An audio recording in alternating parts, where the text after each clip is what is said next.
This is Rating Descending, where we watch IMDb's worst 250 movies so you do not have to. I'm Michelle St. Clair. I'm Abigail Ward. And this week we watched Dance Flick. Street dancer Thomas Uncles is from the wrong side of the tracks, but his bond with the beautiful Megan White might help the duo realize that their dreams as they enter the mother of all dance battles. Let's watch.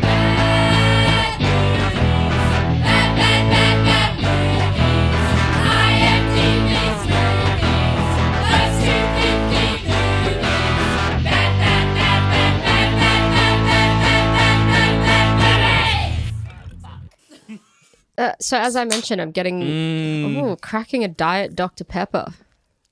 That's just how she do at 10:33 a.m. That's you. Yeah.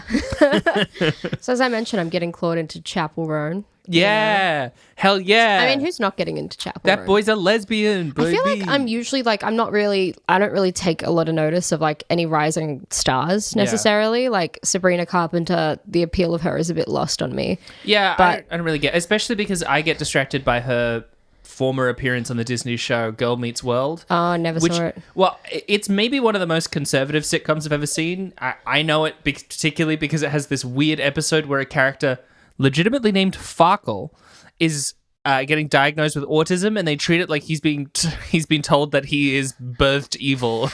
It's like, yeah, they say I might have autism, and then Sabrina Carpenter's character is like, no, you don't. You're just a little Farkly, you know? Oh. They're like, you don't. We love you. We'll get through this, but we know you're not autistic. And it's like, what the fuck is this show? Yeah. It's See, so weird. All I knew of her I don't blame prior her to for her that. exploding in 2024 is just the What? fact that I know, on a boat. That's crazy. But all I knew was that like Olivia Rodrigo, who I also never got the hype about. Well, we're not 14. Exactly. That's the thing. We're not 14. That's Yeah. why a lot of these stars are lost on me. Chapel Roan's different than that. But I'm with Olivia you. Rodrigo famously hated Sabrina, and then there was that thing, you know, there was a lot of beef there. That's all I knew about them. But with Chapel Roan, you're kind of like, I don't necessarily like pop music that much, and I don't necessarily like all of her songs, but I think she's hit massive wide appeal due to Good Luck Babe, because that song is so fucking good. That song is her best song. Watching it over the last year has been incredible. As someone who found out about her in, 2020, I think was when the Red Wine Supernova single was released, maybe 2021. It was 2022. Was it? Yeah. Oh, wow. I really thought it was longer ago. I think it actually only came out last year.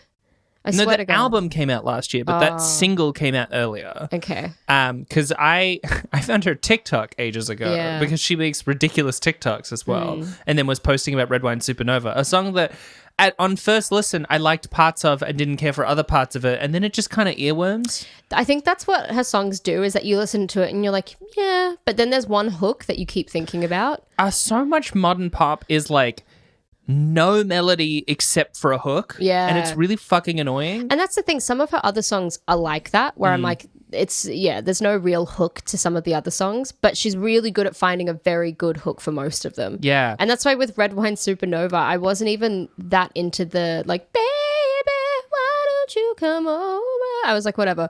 But the line that kept getting stuck in my head was like, you want me to fuck you, baby, I will, cause I really want to. That bit was just going over and over in my head, and I was like, fuck.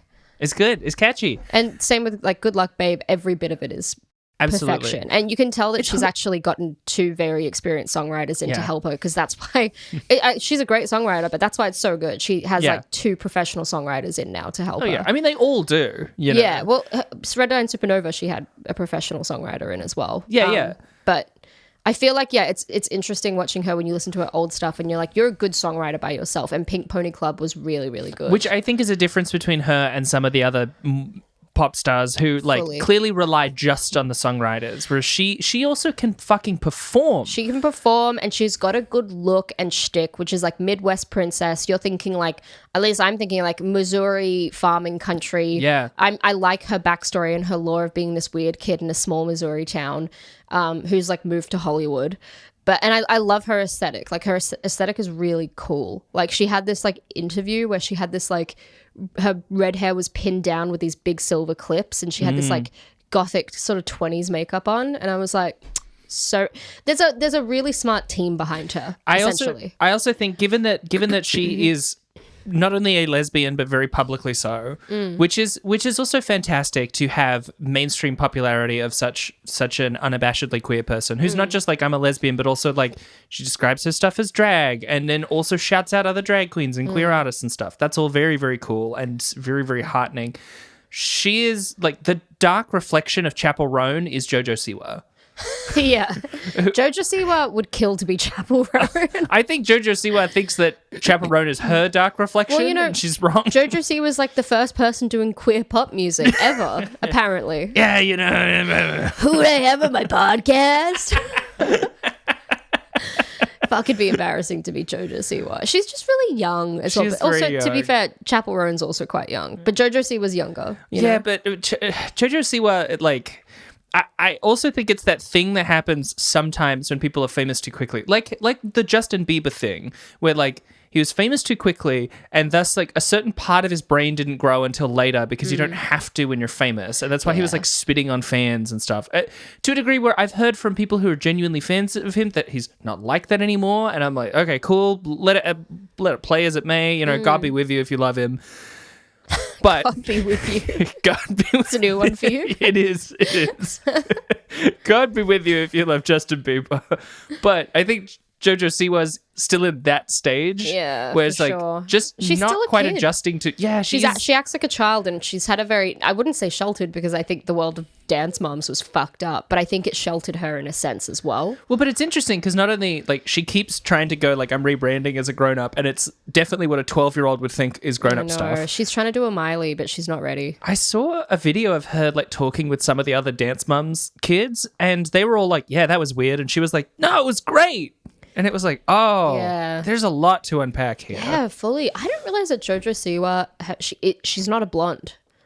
What? Like her mum bleached her hair blonde when she was like a toddler, and Oh my it just God. never stopped. I didn't know that. It's horrible. You see these old clips of like her mum just putting bleach on her 6-year-old's head. Oh my God. It's fucked up. I mean, that's crazy. But Chapel Roan is good. Chapel Roan's great. I'm full Chapel Roan fan. I Yeah. can't believe I get finally in my life a bragging right of like, well, I was listening before 2024, which is nothing. She's been Yeah. around for like 10 years at this point on YouTube and stuff. Yeah, but Good Luck Babe has completely skyrocketed her career, and for good reason. Did you see- It's really good.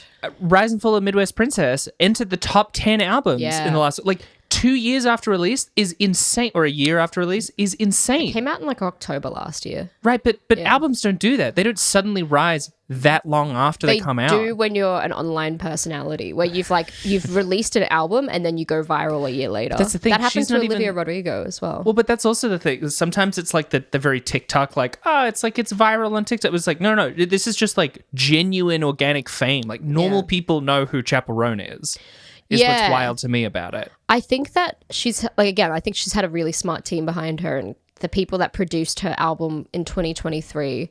From my understanding, she like had a label. They dropped her in 2020. Yeah. She didn't release anything for 2 years, and then come 2022, she started releasing new music and got a new label. Yeah. and then came out with her album with a good team behind her. And I think, yeah, I feel like they have been really smart at targeting queer people with her music as well on TikTok. Yeah. And that's why I don't know if she would have made it this far without TikTok, genuinely. Well, of course, but I mean, only in the sense that radio and TV doesn't do the same anymore Exactly. for the right demographic. It's just a different avenue that people can take. I do stand by a lot of people who've talked about how I think a huge part of it is her performance ability, because Yeah. it's not just like music videos of hers or just songs, it's her performances going It's her popular on voice. TikTok That's the and reason her that I voice. keep listening to Good Luck Babe, is that her voice is like on showcase. Well, and I don't normally care for pop vocals. I actually find them a little grating and annoying, which is why I don't like a lot of pop music, even though I intellectually appreciate it. But she is emotive in a way that I think is absent in a lot of pop vocals. That's what I like. Like She's in- emotive, and yeah. she's also got the country lick stuff, which I love. Yeah. Where she's like, you can say, and it's like, hi. There's the yodels and the vocal breaks that are very like controlled and intentional, but I love it. It makes it a lot more emotive. You know, for a long time as a teen, my favorite bands are like Gorillaz and Blurs, and Damon Albarn can barely sing. Yeah. In a way that makes me love him. Yeah. Conversely, but like pop is usually so far from that, but love Chaperone's vocals. That's the thing, because I'm not a big pop music fan. I really enjoy good vocals in pop. Whereas with other music, I'm like, well, I like a lot of like, indie or shoegaze. So I don't give a shit about the vocals. I'm there for the music, like the actual instruments. But with pop, I'm like, well, I'm not there for the instruments. So I guess I am here for the vocals. And Chaperone delivers. She does. And it's a good beat. And I like how, it's very fun. Whoa. Speaking of a good beat, this week we watched Dance Flick. We did. Yeah. We did. So it's another parody, and it's another Wayans family parody. Given where we were at, last time we were doing a Wayans family parody so recently, Abby, where do you stand? I would like to point out that Marlon Wayans was barely involved in this film. And the bits that he was in, I actually enjoyed. When he kissed that student fully on the lips, I thought it was funny.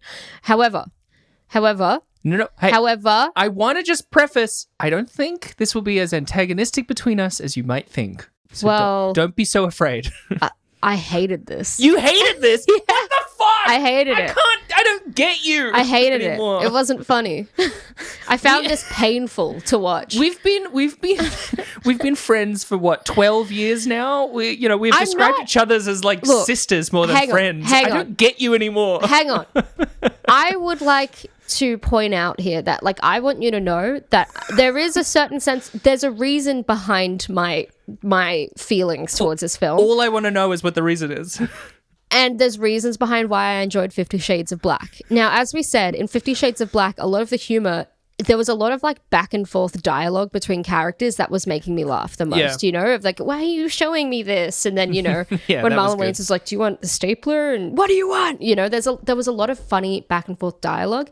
This was all predicated on visual crude gags which don't make me laugh as much.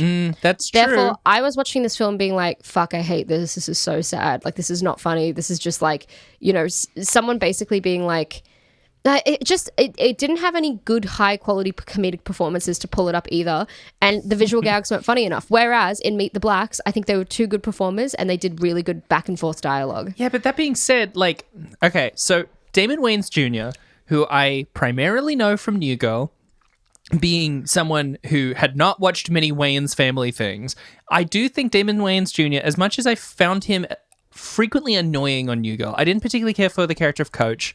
I don't know why the show bent over backwards to both bring him back and then like restructure the entire show's intro to include him, and then he fucked off anyway. I do think he's the best actor I've seen in the Wayans family. This is not a good showcase of his performance ability. Like best actor? Or... Yeah, like best actor. I'm not even saying best comedian or comedian. Yeah. But I didn't like him. I didn't like watching him. He didn't make me laugh. He doesn't make me laugh in New Girl. He made me laugh in this at times. Yeah. There was, a light don't get me wrong, there was a couple of times where I was like, oh yeah. His kid's got a good sense of timing. I genuinely think like in 50 Shades of Black, I was genuinely laughing from joke to joke. Like, I think that genuinely... What happened to you in 50 Shades of Black? I don't think I'm the problem here. I actually, when I was watching this, I was like, it actually reaffirmed. I was like, no, I don't just think everything's funny anymore, because this is shit. I mean, this was shit. This was bad. I'm not fighting you on that this was bad. I really came in thinking that you would like this. No, it wasn't funny or surreal enough. It was just like lots of crass jokes of being like... I can't even remember the jokes. They were that flat, you know? Now, look, I do want to say full disclosure to the listeners about a thing in particular. So I have been hella busy, as has Abby. I had an assembly cut for a feature due a couple days ago. So I've been exhausted and overworked. Abby had pitched like a week ago that we do batch recording of a handful of episodes, more episodes in a row than we usually do. So, hey, if the next few get goofy, that's going to be how it is. This was one of the movies that we watched. What I'm surprised is what your stance is on this versus some of the other things that we watched. Yeah, well, I don't know if we should be flashing forward for the listeners. No, I'm not. I'm just this is foreshadowing, if anything. I can't really talk about it. Is really how I feel.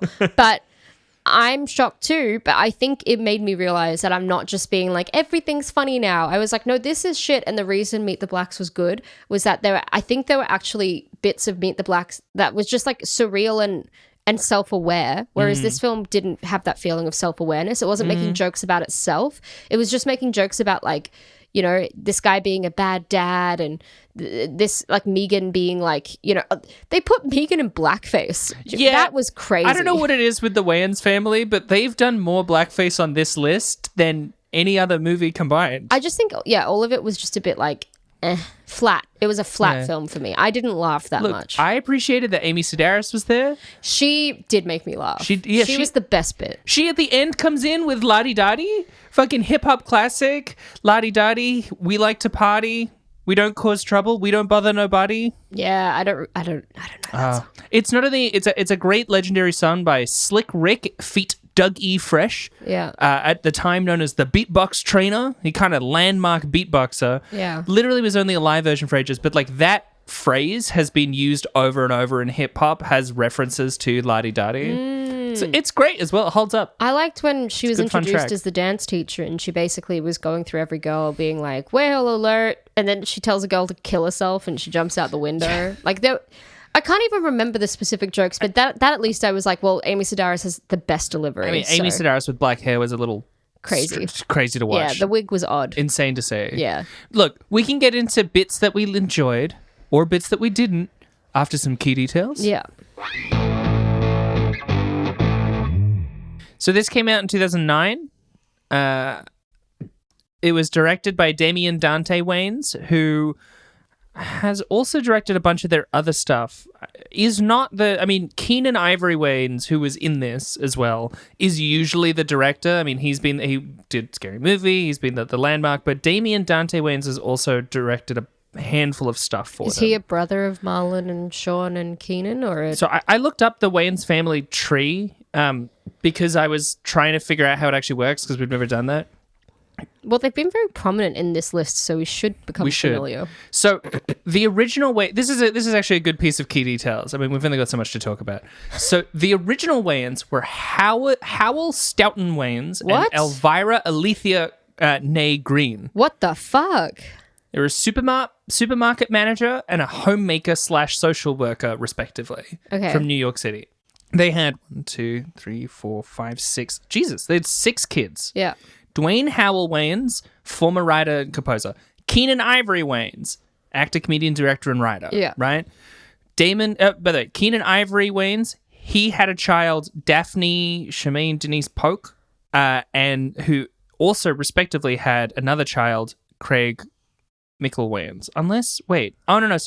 Daphne was Keenan's wife, and they had a kid, Craig Mickle Wayans. Mickle Wayans? Is it like an offshoot of the Wayans family? Mikel, so I don't know how else to... It's like Mickle hyphen Wayans? No, middle name. Two separate... Middle oh, name. okay. Middle I name. thought it was like the Mickle Wayans, or like an offshoot of the prominent Wayans family. No, like Craig, maybe it's just Michael. Craig Michael Wayans. Yeah.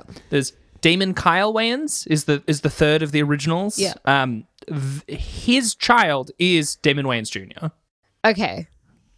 Then there's Kimberly Nicole Wayans, first daughter, first and only daughter. Yeah. Who her 2 children is Damien Dante Wayans, director of this movie. Okay. And Shantae Wayans. Okay. And then so the cousin of the lead actor in this is directing it. Yes. Yeah. Yeah. Yeah. And then the last 2, the youngest 2 of the Wayans brothers are Sean and then youngest Marlon Wayans. Yeah. Marlon's still my favorite. They're also notably born, like Sean is born 10 years after Kimberly. Wow. And Sean and Marlon are born 1 year after each other. Wow. They really must have felt like twins in a sense, Yeah. of this whole family. Like that's such 10 years younger than everyone. But it makes sense how you get in the dynamics. Like Damon Wayans Jr. is only 10 years younger than Marlon Wayans. Yeah. So you kind of get how some of that, like Keenan would have been, 15 years older and stuff, and then casting his 2 younger brothers as the Wayans brothers. For sure. Hey, this is a family affair. No, that's so cool. That's really good to know. But Marlon's the baby of the family. Marlon's the initial baby. Of the original 6 Wayans. Yeah. He's the baby, but then you get Damon Wayans Jr. as not even the youngest of the new generation. Wait, 82 is after. Yeah, the youngest of the new generation. The thing is, I know it must be a massive family because there were so many Wayans in the credits as well. Yeah. There was like Shantae Wayans and Marie Wayans. There was just so many of them. I actually have that as one of my things of trivia. Okay. There is quite a lot of Wayans in this. So that's the Wayans family. That's the key Wayans This family. is Damien Dante Wayans. And so Damien Dante Wayans was the son of Damien Wayans. No, Damien Dante Wayans is the son of Kimberly Wayans, nephew of Keenan Ivory Wayans. Okay. So this is more like Keenan is passing the torch to his nephew as like another director of Wayans family things. Yeah. Okay, got it. Damon Wayans Jr. is also Keenan Ivory's nephew. Yeah, but Damon Wayans Jr. is the son of Kimberly, you said? Damon Wayans Jr. is the son of Damon Wayans. That's what I would... Damien Dante Wayans is the son of Kimberly. Damien. Yes. There's too many. There's Damon Wayans Jr., and then there's Damien Dante Wayans. I'm actually getting more confused the more we're talking about it. Damon Wayans, one of the original 6 Wayans. Yeah. His son, Damon Wayans Jr. The easy way to remember is that it's Jr., so you know it's the same one. Yeah, but then... Damien Dante Wayans. I think you misunderstood my question before then. Okay. Because I had been trying to figure out if Damon Wayans was the son of Damon Wayans, and you had said no. Oh, I thought you said Damien is the son of Damon. No, okay, yeah. It's too many. There's too many of them. Damien is the son of Kimberly. Yes, and Damien is directing this. Yes. And Damon is the lead character in this. Yes. And his dad was not involved. Not as far as I could tell. We made it. We did it. But of course, Marlon and Sean were both in this, as was Keenan. Why, after you know that you've got an older brother called Damon, and then he's got a son called Damon, why would you call your son Damien? Big D family. Big D family. Because remember, the oldest is not Keenan, but Dwayne. Yeah. Yeah, Dwayne. Yeah. Everyone forgets about Dwayne Wayans. Well, he sounds like the oldest Hemsworth brother, like doesn't really get up to much. Yeah. Yeah. Yeah, that's true. Okay, great. So that's the Wayans family. So this was starring Damon Wayans Jr., Shoshana Bush, and Essence Atkins. Essence Atkins. Yeah. What a name. That was Charity. And Shoshana Bush. Yeah. Shoshana Bush. There's a long legacy on this podcast of parody movies where the lead woman is played by a very hot white woman whose when I look them up, it's like known for, and it's that movie. Yeah, And I've they never don't really seen do her much in else. anything else. Yeah, Was this like the one thing she really did? pretty much. It always makes me sad because I'm like, maybe the Wayans family thought she had potential, but then it just went nowhere. Yeah. Kind of sucks. The Wayans family exploiting another nubile actress again. That's right. Another white woman. Another white woman exploited by the family. The budget for this, what do you think the budget was? Oh, dude. It can't have been much, surely. Was it 30 million? 25. Okay. Okay, thank God. Yeah. You actually were I was not going to say far off. 27, so I went up a bit. I should have gone down. The box office was 32. Oh. But I reckon that's box office. With home movie, they probably were fine. Yeah, I mean, the Wayans family are definitely fine. Yeah. But notable returning actors, I couldn't go through the entire list, but I just wanted to shout out Sean Wayans, obviously returning from Little Man. Yeah. And Marlon Wayans, who was Such in an all-star now. Dungeons and Dragons, Norbert, Marmaduke, Little Man, and Meet the 50 Shades of Black. Meaning he has now appeared 6 times. Fuck. Making him tied with Michael Papajohn No way. for most appearing actor. I feel like we're going to see him again as well. We probably will. It's Marlon Wayans. Yeah. He's got his finger in a lot of shit pies. Yeah. He's clearly the rock star of the Wayans family. With Damon Wayans Jr., though, coming up from the behind. Can't believe I always forget about the existence of Michael Papajohn. And then he comes up in this podcast and I'm like, oh yeah. It's because his name is it's because he's just underrated, sleeper hit, and his name is great. Truly. Michael Papajohn. Michael Papajohn. All right, let me do the overview. And forgive me, because while writing it, I realized I was more confused about the plot than I thought, and that's because the plot was kind of hard to pass while watching I it. can't blame you. This was like a parody of like 80 films, and none of it made sense as a story. I mean, notably, though, we haven't talked about it. The beginning parody is of You Got Served, a movie we've already done. Yeah. It was wild to watch. We're like, I've seen this. I mean, we'll get into it, but the parodies, the choice of them made no sense to me. No sense whatsoever. Not at all. That's also why I was annoyed by this film. At least with like 50 Shades of Black. Sorry, I realized I was calling it Meet the Blacks earlier. Yeah, it's with 50 Shades of Black, I feel like at least we knew exactly what it was satirizing and it stuck to the one thing. And because of that, it had a fairly decent plot because it just followed the plot of 50 Shades of Grey. But with this, I was like, what the fuck is going on? Yeah. So this is the best I could try and summarize the overview, though it does have some questions in it. After Thomas Uncles and Akon's dance crew lose a dance-off, they are left owing $5,000 to gang leader Sugar Daddy. Oh, Was it Sugar Bear? Oh, Sugar Bear? Was it Sugar Bear? I thought his name was Sugar Bear. Okay, I think you're right. To Sugar Bear. Sorry, I keep thinking I'm going to burp. Former ballet dancer Megan White has just lost her mother. At high school, she meets Charity and becomes her friend. Oh my god. It's distracting, Michelle. You're distracting. This antagonism is why people come back. You know, they come here for facts and they stay for violence. I'm just pointing out that I get antagonized every time. I have a very natural human reaction to fizziness in my tummy, which is a little burp. I would just like to point out that I get antagonized when I do anything. Yes, it is the driving. It's the fundamental of our the basis of our friendship. At some point later, Thomas and Megan run into each other at a bar. By the way, which at this point I put in brackets, wait, how old are they? Because I realized at that point I didn't know how old they were. Because they seem to be in high school. They look like they're 30, but they're meant to be in high school. Yeah, but then they do go to bars and stuff. Yeah, well, she gets a fake ID. Oh, okay. And then he says, like, why do you need a fake ID? And she's like, because I'm in high school. So they're meant to be like 18 or 17. Cool. Run into each other at a bar, and Thomas agrees to help her work on her dance moves. Yep. Yep. And they start. Thomas gets into. Meanwhile, Thomas also gets into community college and begins dating Megan, encouraging her to move on from her baggage around her mum. Yes. Sugar Bear orders Thomas and Akon to get the money from the next dance competition. Yeah. Thomas turns up without a crew, but Megan, having learned of his plight from Charity, shows up with the school dance team to allow him to enter the battle. Yeah. I feel like I blacked out for 20 minutes while watching this. And I was like, I don't know what's going on. They win and clear Thomas and Akon's debt. Yeah. That's it, right? They do. That's kind of the plot. That's it. Okay. Cool. Nailed it. It's like you didn't enjoy this film. Well, I mean, I can't believe you thought I'd like it.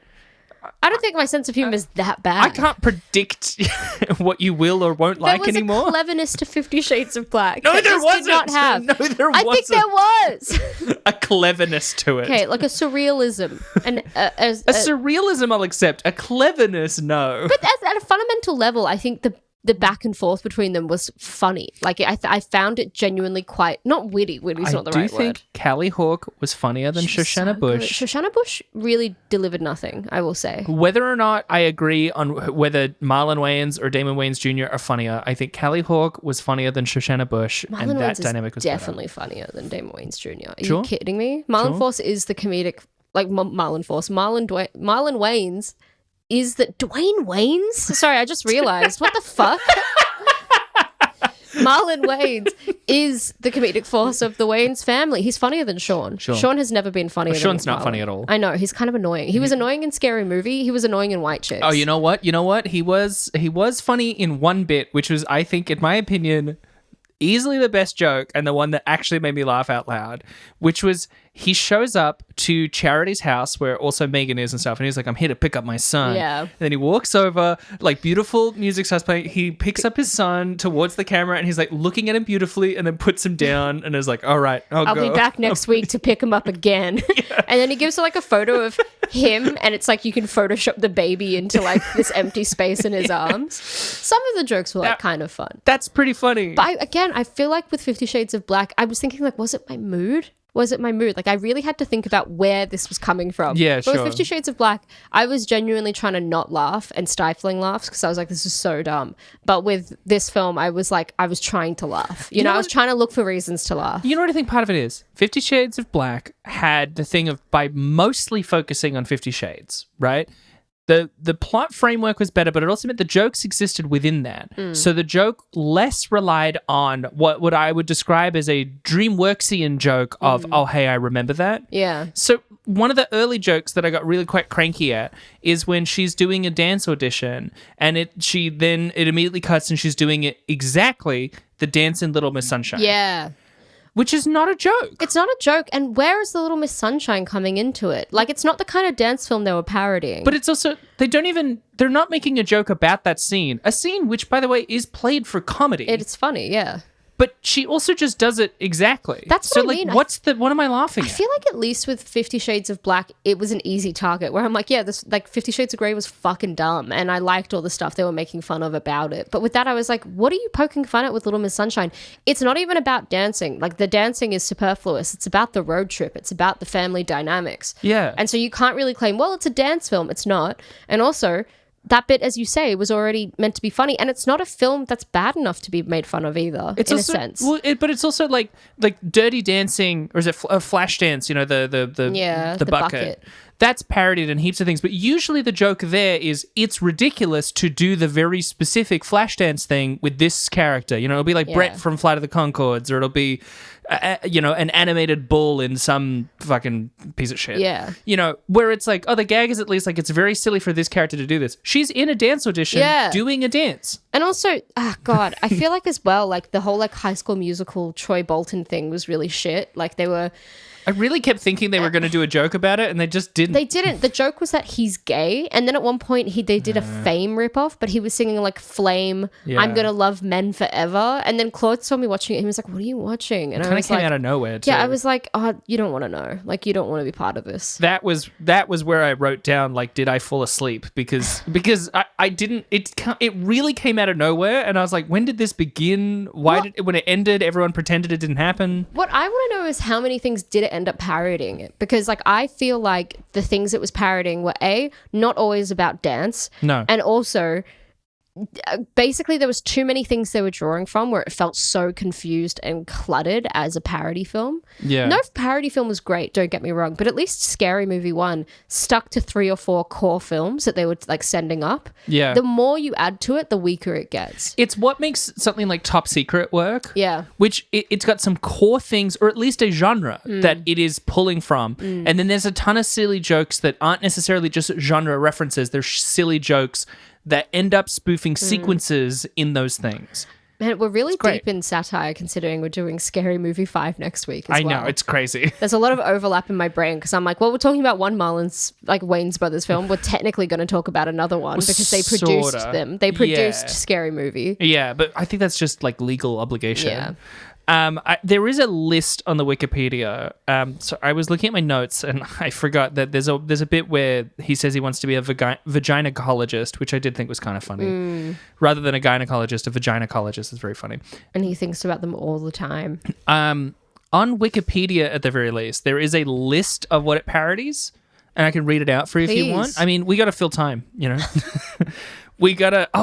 there is one other joke that made me laugh at the end. Anyway, Footloose, Chappelle's Show, that's the I'm Rick James bitch, Save the Last Dance, You Got Served, Stomp the Yard, Step Up, Flashdance, Step Up to the Streets, Hairspray, that was nothing as a parody. Why Hairspray? Were they also just parodying musicals? They didn't do anything with the character of Tracy. And her name was like Tracy Transfat in this, which was terrible. If you're going to do a fat shaming joke, make it funny. Yeah. That was not funny. Weak. Yeah, what has Hairspray got to do with it? Or Little Miss Sunshine or High School Musical? I thought they were going to do a Hairspray bit, but it didn't go anywhere. No. Hairspray, Dirty Dancing, but that was cut from the final print. Mamma Mia, but cut from the final print. Little Miss Sunshine, Final Destination 2, How She Moved. Final Destination 2? That's the mum car crash is very Final Destination 2. Why is it in there? It's not a dance film. Showgirls, Black Snake Moan. What's that? You haven't seen Black Snake Moan? No. That's Christina Ricci and what's his name? Sam Jackson. And the scene where Megan is chained to the radiator and Thomas looks like and quotes Sam Jackson's character in that movie. Is it a dance film? No. Not even a little. High School Musical, Fame, Honey, Bring It On, Center Stage, Twilight. That was the weirdest bit, but it was funny to see Twilight again. Twilight, we're not able to escape Twilight or 50 Shades on this fucking Again, list. they're just taking any film that's come out in the last like 5 years and just throwing it in. Roll Bounce, Notorious, Superbad, Catwoman, Ray. Superbad. Yeah, the ID license. card. I know, but like that, it's not a dance film. Why was Ray Charles' parody in this? Because it was a recent film that came out. The biopic had come out. Okay. Dreamgirls, Edward Scissorhands. Why Edward Scissorhands? Final Destination 1. Why? Crash. Why? America's Best Dance Crew, Coyote Ugly, So Why? You Think You Can Dance, ATL? What the hell is that? I don't know what that is. It's an American coming-of-age comedy drama There's so film. many. Jesus. Brokeback Mountain. Why? And Roots. I don't know what that is. Oh, that's classic American miniseries. That's where what's his name? Kunta Kinte, you know? What did you call me? No, that's the name of the character. LeVar Burton. LeVar Burton plays an escaped slave in it. It's like from the 70s. It's great. That's where he got his start before Star Trek. Yeah. That's all the things are parodies. There's so many movies there, and so many of them are not dance films. No. They're just things that were recent. Which is fine. No, but there's it's no not. But it could be fine, but there's no joke about it. The joke is just like, this is from that. That's not a joke. If they chose their genre, which they did, but then stuck to it. But when they tell jokes, they know how to tell jokes. There's a bit towards the end. They've got the booty shorts and the roller skates. Thomas and Akon. Also, the whole thing about his name's Thomas Uncles, and at the end he says it to the thing, and they're like, the Uncle Toms. It's not a joke that I care for, but at least I'm like, that's a joke. That's a real joke. Yeah. It's not a very good joke, but it's a real joke. Anyway, Thomas and Akon are about to do the final thing. They've got their booty shorts, they've got their roller skates, and they're doing the dance. And then they're like spinning in a circle, and then Damon Wayans Jr. is like, wee! And then Akon is like, stop weeing. Yeah. That I thought was funny. Yeah. I enjoyed that. Yeah, there's a couple little moments where I was like... Because they know how to write a real joke. Yeah, yeah. But they don't. Instead, they go like, this is that. That's nothing, man. That's nothing. So shit. That's not a joke. No, I didn't have a good time with this one. This ruined my morning. And then Claude had to see it in bed with me, and he was not happy. You know what it's like? Because we're talking about parody. I feel like it's such a nebulous conversation. Many of our listeners are not necessarily comedy writers or film people or whatever. It's like if Weird Al was like, I'm going to do a parody of Red Wine Supernova by Chappell Roan, and then what he did was a cover of it. Yeah, exactly. That's what this movie's is. Yeah. It's like, It's that. It's that thing. Laugh at it. And I'm like, no, you just did it. Yeah, where's the joke part What's of it? the joke part of it? And again, not to go back to Scary Movie constantly, at least with Scary Movie 1, they would have 3 or 4 films that they were sending up throughout the film, but then they would actually expand on the film and make a joke about it and actually satirize it. You know, there was so many jokes in Scary Movie that even now as an adult I appreciate, because they were just taking the mickey out of the original film properly, not just being like, it exists. Yeah. And I'm not advocating everything needs to be high art. You can do It's The Exorcist but titties. I'm not That's either. fine. I enjoyed That's 50 fine. Shades of Black, you know? Didn't enjoy this. Oh, look, it's Step Up, but they're high on weed. I can't believe you thought I would like this. I How low do you think I've gone? low enough that you defended 50 Shades of Black. Well, it sounded like you were going to start off this episode saying you enjoyed it. No, I don't think this is good. I thought I was like, oh, I was watching it and I was like, I think Abby will like this. Oh, look, I didn't hate it. I didn't love it though. Okay. We're so low and deep in that I'll take that. All right. Do you want to hear some trivia? Yeah, man. IMDb trivia. All right. I don't have very much trivia because there wasn't much trivia written about it. 9 members of the Wayans family appear in this film. And as of 2022, this is the last movie Shawn Wayans has been in. Really? Yeah. This was the end of Shawn What Wayans. the fuck? So it's been like 14 years, 15 years since he's been in a film? Oh no. Oh no, that's TV. Why hasn't he been in movies? Yeah, the last movie he was in was something called Vanilla Ice Archive, a movie that doesn't even have, I can't even click on it, and it just says role was himself. Oh. So the last proper movie he was in was Dance Slick in 2009. What It's the been 15 fuck? years. Why? He Well- was pretty big after White Chicks. Yeah, but I also think at a certain point, like, he's probably made a bunch of money. Them being very family focused makes me think they're maybe very family focused. Yeah. Maybe he's just taking care. Well, that's how many Wayans family members appeared in it, but I wonder how many people crewed in it. I feel like they must be employing so many Wayans, because I swear I saw a lot of Wayans in the crew, unless I'm going nuts. Yeah, they might.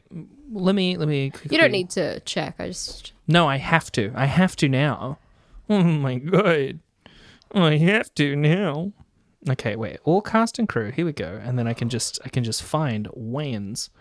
Obviously, writing credits. Wayans. The thing is, I don't think there were any that were crewing that weren't in it. Oh. Yeah, there's 10 Wayans total involved. The 9 who were in it and Damien Dante Wayans. Oh, okay. The other piece of trivia that I have is one of the backup dancers in Uncle Tom's crew is Christopher Scott, who played Hare in Step Up to the Streets. He wears the same outfit in both movies. Nice. I just thought it was very fun that they were like, we're going to parody Step Up 2. Let's get the guy and put him in the same outfit. That's We fun. won't make a joke about it. Yeah. He'll just be dancing. Did you hear some reviews? Yeah. Reviews! All right. Wild and crazy time. This has 18% on Rotten Tomatoes, 3.5 on IMDb, and Peter DeBerge of Variety said delivers just enough laughs to justify its existence. I don't know why he liked it. He liked it Weird. just enough. Weird. Yeah. Given where we are, weird. Yeah. Didn't see it coming. No. Here's an IMDb review titled, "This was great!" by Ruru1967. Don't believe the negative hype. Anyone that puts this movie down is just uptight and can't get with the down low. LOL. My God, this was a crazy funny movie. I was laughing through the whole movie. It was great to see the whole Keenan family back with new friends and old friends. Go see this movie if you truly love to laugh. I saw it opening day. No one walked out and everyone was laughing. I went shopping for the soundtrack after I saw the movie. I found it on iTunes. I did see it at FYE the following day. I loved this movie and I can't wait for the Blu-ray. Thank you to everyone that worked on this movie and to all the musical artists involved for their contributions. P.S. I got the chance to see the taping of a Keenan Ivory Wayans show in Hollywood and Kim Wayans was one of his guests. I will always remember that day. Ruru 1967, 10 out of 10. That's beautiful. Yeah, This guy loves them. guy loves them. Also, clearly an older guy because, I mean, not just the 1967, but he thinks of them as the Keenan Ivory Wayans family. That's sweet. That is kind of sweet. Yeah. I got some shorties now. Okay. Some shorties, some two shorties. My regards to the makers by Sweet Tender Steak. Ooh. Thank you for keeping us entertained with smooth, hilarious parody jokes and for using great quality cameras for a budget movie. Keep it up. 9 out of 10. Quality? Quality. Quality. You had said like quality. Quality. Quality. I just thought, keep it up. Keep it up. Hey, guys, keep going. Oh. In 2007, to the Wayans family saying, keep it up. And they actually didn't. That's the thing. Such a good point. Here's my last one titled, If You Don't Get the Humor, That's on You by Michaela Tran-5570.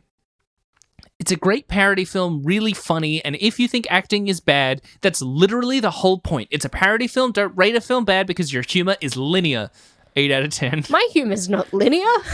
I don't even know what that means. I don't know what that means either, but I'm fucking offended. Your humor is linear. Wow.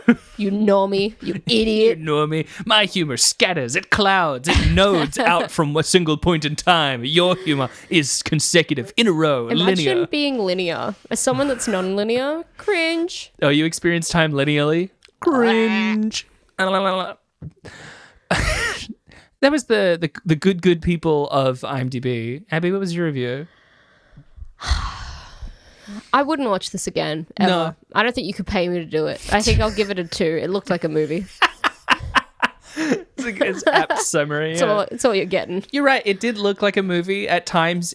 I think I wrote down one of my notes was like, it really is in desperate search of a plot, but also veers away from having a plot at every opportunity. Yeah. But I appreciate the effort to try and corral it into a movie, and so I too will give it 2. Nice. It hits the bare minimum, Yeah. even though it kind of doesn't deserve it. Yeah. That's a 2 out of 10, Yeah. baby. We watched that. We did watch it. And you know what?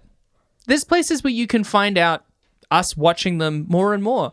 You can find us on X or Twitter at RateDescendPod. You can find us on TikTok at Rating Descending, or you could even email us at ratingdescending@gmail.com. We love the emails. And we're on YouTube now, so if you ever like to listen to stuff on YouTube for whatever reason, you can find us there at Rating Descending. You can also find me on my own personal social media. You can find me on Twitter and Instagram at michelle.stclair, on Letterboxd at mstclair, or you can check out any of the myriad shows I said before. Abby's out. She's fully out. I have to tune out for this bit. It could go on forever. I'm done. And please, pretty please, with a cherry on top, please leave a review wherever you get your podcast. It'll really make a difference. Please. After you've really made a difference. Would you like to really make a difference? Then please, leave a review. Please. Pretty please. Well, that was Dance Flick. I don't know what that was. I don't know what just happened. But it's over now.